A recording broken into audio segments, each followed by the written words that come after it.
हरे कृष्णा। राधे राधे दोस्तों, कैसे हैं आप सभी लोग। आशा करती हूँ कि आप सारे फ्रेंड्स बहुत ही ज़्यादा अच्छे होंगे। मैं भी बिल्कुल ठीक हूँ और आप सभी मित्रों का मेरे चैनल इंडियन ब्लॉग विद शिखा में बहुत बहुत स्वागत है। सो फ्रेंड्स, आज मैं आप सभी के साथ शेयर करने जा रही हूँ कि हम अपने गृहस्थ जीवन में व्यस्त रहते हुए, जैसे कि हम जॉब करते हैं और सभी जिम्मेदारियों को निभाते हैं, जैसे कि हमारे छोटे बच्चे हैं, बच्चों को स्कूल भेजना है, परिवार है, जॉइंट फैमिली है, सभी बड़ों को जो है देखना है समय से, सभी के नाश्ता पानी, ये सारी चीज़ें, बहुत सारे ऐसे कार्य होते हैं जिनमें कि हम काफ़ी ज़्यादा व्यस्त होते हैं।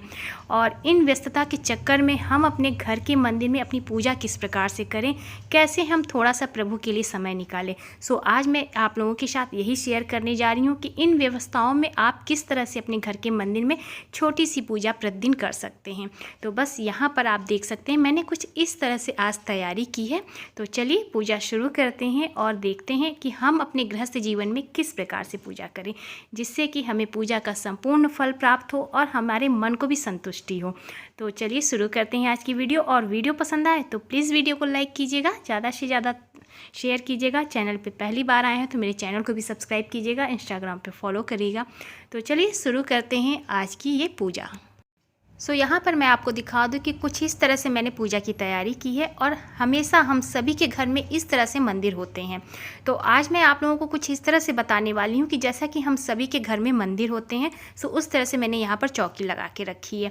तो देखिए, आज मैं अपने घर के मंदिर में पूजा नहीं करके बता रही हूँ, इस तरह से चौकी पर इसलिए लगाई हूँ क्योंकि मैं जो है अपने घर के मंदिर में मूर्तियों को विराजमान करके रखी हूँ और मूर्तियों की पूजा सेवा अलग होती है।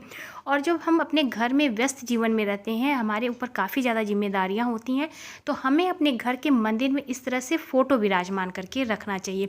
मूर्तियां हमें हो सके तो नहीं रखना चाहिए, क्योंकि हमारे पास इतना समय नहीं होता है कि हम मूर्तियों की अच्छे से सेवा पूजा कर सकें। तो ऐसे इस जगह पे इस तरह से हमें जो है अपने घर के मंदिर में इस तरह से फ़ोटो लगा के रखनी चाहिए। तो इसीलिए मैंने इस तरह से चौकी लगाई है, जिससे कि आपको मैं अच्छे से समझा सकूँ।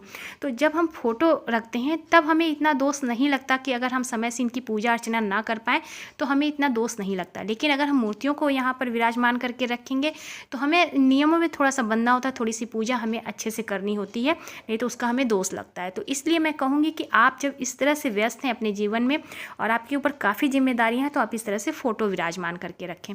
तो सबसे पहले जब आप मंदिर में आए तो इस तरह से 3 बार आप जल ले लें। देखिए, यहाँ पर मैं ये नहीं कहूँगी कि मंत्र पढ़ें, ओम विष्णुवे नमः, ओम विष्णुवे नमः, ओम विष्णुवे नमः कह के आप इस तरह से 3 बार जल अपने मुख में ले लें और हाथों को फिर शुद्ध कर लें, धो लें। फिर चारों तरफ इस तरह से जल छोड़ दें और फिर थोड़ा सा हाथ में जल लें, माता पृथ्वी का ध्यान करके माता पृथ्वी को इस तरह से प्रणाम कर लें। तो ये 3 कार्य आपको मंदिर में आने के बाद करना चाहिए। तो ये बहुत ही सरल विधि मैंने आपको बताई, ये हम अपनी पूजा शुरू करेंगे इस तरह से। अब हम अपने घर के मंदिर में सबसे पहले दीपक प्रज्वलित करेंगे, क्योंकि बहुत सारे लोगों को मैंने देखा है कि वो सारी पूजा कर लेते हैं तब वो दीपक प्रज्वलित करते हैं। तो नहीं, सबसे पहले आप इस तरह से दीपक प्रज्वलित कर लीजिए, धूप जो है सुलगा लीजिए, क्योंकि धूप से जो है सुगंधित वातावरण होता है और तब हमारा पूजा में और भी अधिक मन लगता है। तो इस तरह से धूप दीप की पूजा हमें कर लेनी है। जैसा कि आप देख सकते हैं, हमने धूप यहाँ पर जलाया और दीप प्रज्वलित किया। थोड़े से पुष्प आप इस तरह से चढ़ा दें, अगर पुष्प है तो फिर हाथ जोड़ के प्रणाम कर लें। तो धूप दीप की पूजा हमने कर ली। अब आपको मैं बताऊं तो इस तरह से देखिए, हमारे सभी के घर में जो है मिट्टी के गणेश लक्ष्मी जी रहते ही हैं और सभी के घर में बाल गोपाल रहते हैं। तो इस तरह से इसलिए मैंने अपने बड़े वाले बाल गोपाल और राधा रानी को नहीं विराजमान किया, क्योंकि हम सभी के घर में इस तरह से लड्डू गोपाल रहते हैं। सबसे पहले जब हम अपनी पूजा प्रारंभ करेंगे तो हम गणेश जी की पूजा स्नान कराएंगे। तो जैसा कि आप देख सकते हैं, यहाँ पर मैं पुष्प के द्वारा गणेश जी को स्नान करा रही हूँ। फिर सभी देवी देवताओं के ऊपर हम इस तरह से पुष्पों के द्वारा इस तरह से छींटे दे के स्नान कराएंगे। ये सूक्ष्म रूप से स्नान कराना है, तो आप इस तरह से अपने प्रारंभ आप गणेश जी से करेंगे। जब भी आप शुरू करेंगे स्नान कराना कोई भी विधि, तो आप अपने घर के मंदिर में गणेश लक्ष्मी जी से प्रारंभ करें और इस तरह से सभी देवी देवताओं को स्नान करा दें। एक कपड़ा ले लें और कपड़े से, क्योंकि हम जो है एक दिन पहले टीका चंदन किए रहते हैं सभी भगवान जी को, तो इस तरह से सभी फोटो के सभी जो भी आप भगवान की मूर्तियाँ विराजमान किए, तो सभी को इस तरह से कपड़े से पोंछ लें। तो देखिए, इस तरह से हमें सभी जो देवी देवताओं को हमने रात में एक दिन पहले हमने जो टीका चंदन किया था, वो सब हम इस तरह तरह से अच्छे से पोंछ लेंगे। तो यहाँ पर देखिए ये हमारी माता रानी है। तो जो भी मेरे पास फ़ोटो थी भगवान की वो मैंने यहाँ रखी है। आपके पास जो भी सारे भगवान जी हों उनकी आप फ़ोटो इस तरह से अपने मंदिर में विराजमान करके रखे होंगे तो सभी को इस तरह से आप जो है कपड़े से पोंछ के उनके टीका चंदन साफ़ कर लें। ये आपको प्रतिदिन करना है जब आप फ़ोटो की पूजा करेंगे। आप कितने भी व्यस्त हैं, ये बहुत ही कम समय में आपको बता रही हूँ। तो इस तरह से एक कपड़ा आप अपने मंदिर में गीला करके पोंछ लें सभी भगवान के टीका चंदन। यहाँ पर एक जो है मैं सूखा टॉवल ले रही हूँ, इससे क्योंकि हमने गीले कपड़े से पोंछा है टीका चंदन तो वो एक बार हम इस तरह से सूखे कपड़े से पोंछ लेंगे। अगर ज़्यादा गीला नहीं है तो कोई बात नहीं, आप केवल इस तरह से पोंछ सकते हैं। अब देखिए हम सभी के घर में बाल गोपाल तो हम सभी रखते हैं, आजकल सबके घर में जो है बाल गोपाल विराजमान है। तो आप इनको जो है अच्छे से इनको जो है स्नान करा लें और इनका वस्त्र बदल दें। मैंने इनको सुबह में स्नान करा दिया, इनका वस्त्र बदल दिया है, तो इसलिए मैं यहाँ पर इनको स्नान कर नहीं करा रही हूँ, केवल पुष्प द्वारा मैंने इनको इस तरह से सूक्ष्म रूप से जो है स्नान करा दिया। आप इनको अच्छे से स्नान करा के इनके वस्त्र जरूर से बदल दें। तो इसलिए हम सभी के घर में बाल गोपाल हैं तो इस तरह से स्नान करा सकते हैं। अब यहाँ पर देखिए मैंने पीला चंदन रोली लिया है। तो इस तरह से सबसे पहले हम गणेश जी को लगाएंगे। जब भी हम पूजा प्रारंभ करेंगे, जो भी चीज़ें हम प्रभु को अर्पित करेंगे सब सर्वप्रथम हम गणेश जी को अर्पित करेंगे। इसके बाद हम सभी देवताओं को जो है चंदन करेंगे। देवियों को जो है चंदन नहीं लगाया जाता, रोली कुमकुम लगाया जाता है। तो सभी पहले हम देवी देवताओं को चंदन लगाएंगे। जैसे कि हमने गणेश जी को पीला चंदन लगाया, बाल गोपाल को लगाया। हम यहाँ पर देखिए हमारे रामचंद्र जी हैं और रामचंद्र जी की जो राम दरबार की फ़ोटो, इसमें हमारे सारे भगवान हैं, भोले बाबा भी हैं, गणेश जी भी हैं, हनुमान जी हैं। तो इस तरह से मेरे जो है सभी देवी देवता इसमें विराजमान होंगे। तो हम सभी को इस तरह से टीका चंदन करेंगे। आपके मंदिर में अगर सभी भगवान जी अलग अलग हैं तो आप सभी भगवान जी को इस तरह से टीका चंदन कर सकते हैं। तो देखिए कम समय में मैं आपको बता रही हूँ, आप इस तरह से पूजा कर सकते हैं। आपको मैं ये नहीं कहूँगी कि आप सफ़ेद चंदन अलग लगाएं, पीला चंदन अलग लगाएं, इस तरह से नहीं। आप पीला चंदन सभी भगवान को लगा सकते हैं, अष्टगंध चंदन सभी भगवान को लगाया जा सकता है, तो आप लगा सकते हैं। अब हम रोली लेंगे तो इस तरह से सबसे पहले गणेश जी को लगाएंगे, बाल गोपाल को लगाएंगे, फिर राम जी को लगाएंगे। सभी जो देवता हैं हमारे उन सभी भगवान जी को हम लगाएंगे। माता को इस तरह से फिर हम कुमकुम लगाएंगे। भोले बाबा जी को रोली नहीं लगाई जाती, इस बात का विशेष ध्यान रखें। रोली हम भोले बाबा जी को नहीं लगाएंगे। और इसके बाद अब हम जो है इस तरह से सभी जो है हमारे जो देवता होते हैं मंदिर में उनको हम इस तरह से पीला चंदन और रोली अर्पित करेंगे। इसके पश्चात हम माता को जो है कुमकुम अर्पित करेंगे। तो इस तरह से आप रोली ले लें और यहाँ पर देखिए मैंने इस तरह से रोली ले लिया है और माता को हम इस तरह से रोली लगा देंगे। तो यहाँ पर माता के सभी स्वरूप हैं तो हम सभी स्वरूपों को इस तरह से टीका करेंगे। देखिए बहुत ही कम समय में आप इस तरह से पूजा कर सकते हैं। डिटेल में छोटी छोटी चीज़ें मैं आपको बता रही हूँ। तो आपको इस तरह से अपने मंदिर में कम से कम फ़ोटो रखनी है और इस तरह से आपको प्रतिदिन पूजा करनी है। तो कम से कम फ़ोटो रखेंगे, कम से कम भगवान आप विराजमान करके रखेंगे तो आपको ज़्यादा समय भी नहीं लगेगा और आप इस तरह से सच्चे भाव से भगवान की पूजा अर्चना कर सकते हैं। तो बस यहाँ पर आप देख सकते हैं मैंने सभी देवी देवताओं को इस तरह से टीका चंदन कर लिया। स्नान हो गया, हमारा टीका चंदन हो गया। और इसके पश्चात अब मैं आपको दिखा दूँ यहाँ पर, तो इस तरह से हम पुष्प अर्पित करेंगे। अगर आप प्रतिदिन पुष्प रखते हैं तो आप इस तरह से सर्वप्रथम हम गणेश जी को पुष्प अर्पित करेंगे। इसके बाद हम अपने बाल गोपाल को यहाँ पर पुष्प अर्पित करेंगे। सभी भगवान जी के पास हम इस तरह से फूल चढ़ाएंगे। देखिए अगर आपके पास फूल नहीं है तो कोई बात नहीं, कोई विशेष चिंता की बात नहीं है, क्योंकि कभी कभी हम सभी के पास पुष्प, जरूरी नहीं कि सभी सामग्री हो, आप केवल अक्षत चढ़ा सकते हैं। वो भी मैं आपको दिखाऊंगी किस तरह से आप अक्षत चढ़ाएं। इसमें से अक्षत भी नहीं है तो कोई बात नहीं, आप केवल प्रणाम कर लें। भाव रूप आप अगर प्रभु को अर्पित करते हैं तो वो भी प्रभु स्वीकार करते हैं। तो इस तरह से जो भी पुष्प है तो आप पुष्प जरूर से प्रभु को अर्पित करें। तो इस तरह से देखिए सर्वप्रथम जो भी सामग्री आप शुरू करें चढ़ाना, सर्वप्रथम गणेश जी को, इसके बाद बाल गोपाल जी को चढ़ाएं। अब देखिए पुष्प नहीं है तो आप इस तरह से अक्षत ले लें, उसको हल्दी में इस तरह से रंग के रखे रहें। और एक दिन आप अगर हल्दी में इस तरह से मिला के रख लेंगे तो आपके काफ़ी दिन फुर्सत में आप रहेंगे। डिब्बे में भर के रख लें, थोड़ा थोड़ा निकाल के सर्वप्रथम गणेश जी को चढ़ाएंगे, फिर सभी देवी देवताओं पे थोड़े थोड़े हम अक्षत चढ़ाएंगे। पुष्प की जगह पर अक्षत भी चढ़ाया जाता है, अगर पुष्प के अभाव में आप अक्षत चढ़ा सकते हैं। तो इस तरह से अक्षत चढ़ा दें। तो यहाँ पर अब मैं आपको दिखा दूँ, इस तरह से मौली मिलती है मार्केट में। अगर आपके पास मौली है तो अगर आप मूर्तियाँ रखते हैं तो वस्त्र रूपी मौली इस तरह से आप जो है यहाँ पर प्रभु को अर्पित कर सकते हैं। नहीं है तो कोई बात नहीं, मैं आपको एक बात बता रही हूँ कि अगर आप रखते हैं, आपके पास समय है और आप यदि चाहते हैं तो आप इस तरह से मौली अर्पित कर सकते हैं। नहीं तो कोई ज़रूरी नहीं है कि आप सभी देवी देवताओं के वस्त्र रूपी मौली अर्पित करें। तो बस मैं आपको एक बता दी हूँ। और हाँ, जब भी अपने घर के मंदिर में आप मूर्तियाँ रखें तो छोटी सी छोटी कोशिश करें। करे रखें। यहाँ पर देखिए मैंने ड्राई फ्रूट्स लिया है, तो अब हम प्रभु को भोग अर्पित करेंगे। स्नान ध्यान चंदन के बाद हम प्रभु को भोग अर्पित करते हैं। तो बस यहाँ पर जो है मैंने ड्राई फ्रूट्स लिया है। आपके पास जो भी हो, फल हो, मिश्री हो, जो भी भोग की व्यवस्था आप वो रख सकते हैं।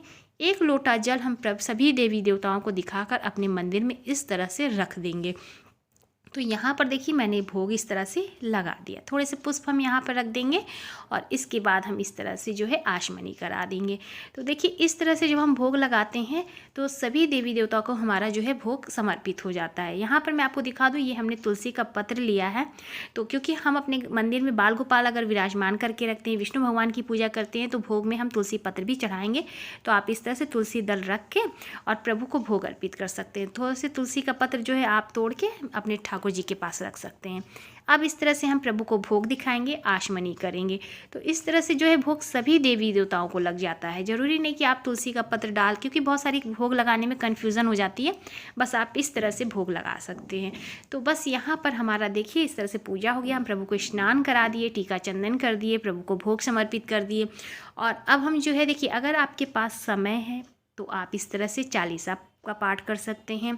जो भी आपके देवी देवता इष्ट हैं, जिनकी आप पूजा अर्चना करते हैं, जिनको आप बहुत ज़्यादा मानते हैं, तो आप उनकी जो है इस तरह से चालीसा पढ़ सकते हैं, उनकी आरती कर सकते हैं।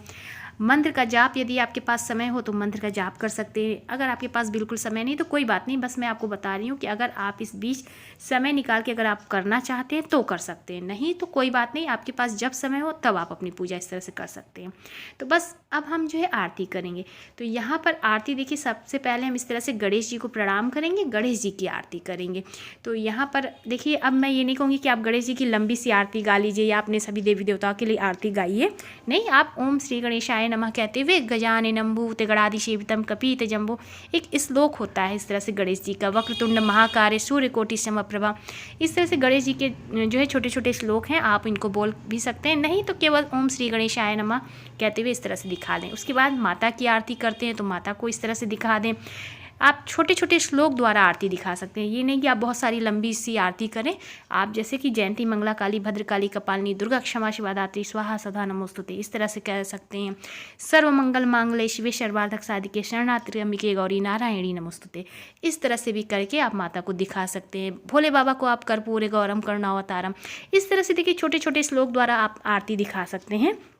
तो इस तरह से आरती कर ले अपने मंदिर में, और फिर आप जो है इसी आरती को इस तरह से दिखाने के बाद भगवान को आरती धूप दिखा दें, आरती दिखा दें। उसके बाद स्वयं आरती ले लें, थोड़े से पुष्प ले लें, अक्षत ले लें, जो भी हो आपके पास वो ले लें। नहीं तो केवल हाथ जोड़ के प्रभु से क्षमा मांगे कि प्रभु मेरे पास समय नहीं है, काफ़ी व्यस्त दिनचर्या है हमारी, और व्यस्तता में मैं आपकी पूजा में थोड़े से जो भी समय निकाल के जो भी भूल चूक हो हमसे, उसके लिए हमें क्षमा करें। हम आपकी पूजा कर रहे हैं, हम पर अपनी कृपा दृष्टि बनाए रखें।